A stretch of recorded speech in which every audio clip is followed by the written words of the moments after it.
ദേഷ്യത്തോടെ പോകും. തൈത്തെങ്ങിൻ്റെ മൂട്ടിൽ ചെല്ലും, ഒരു ഓലക്കാൽ എടുക്കും, ഈക്കിൽ കളയും, അത് പറ്റത് കഴിക്കും. ഈക്കിലില്ലാത്ത ഓലക്കാലിൻ്റെ അടിയേറ്റുള്ളവരാണ് ഞങ്ങൾ എല്ലാ മക്കളും. പക്ഷെ അച്ഛൻ്റെ ഈ അറിയാതെ വേദനിക്കില്ലെന്ന് ഞങ്ങൾ മനസ്സിനെ വേദനിപ്പിക്കും. ആ മർദ്ദനം എന്ന് പറയുന്നത് വളരെ വളരെയധികം നമ്മളെ സ്വാധീനിപ്പിക്കുകയും വേദനിപ്പിക്കുകയും ചെയ്യും. പിന്നെ ആ തെറ്റ് ചെയ്യാതിരിക്കാൻ പരമാവധി നോക്കിയിരിക്കും. പിന്നെ ഞങ്ങളിങ്ങനെ വളർന്നു വന്നത് സർവതന്ത്ര സ്വതന്ത്രരായിട്ടാണ്.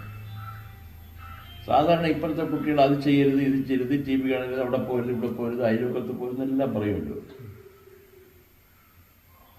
നമുക്ക് അങ്ങനെയുള്ള യാതൊരു റെസ്ട്രിക്ഷനും ഇല്ല. എൻ്റെ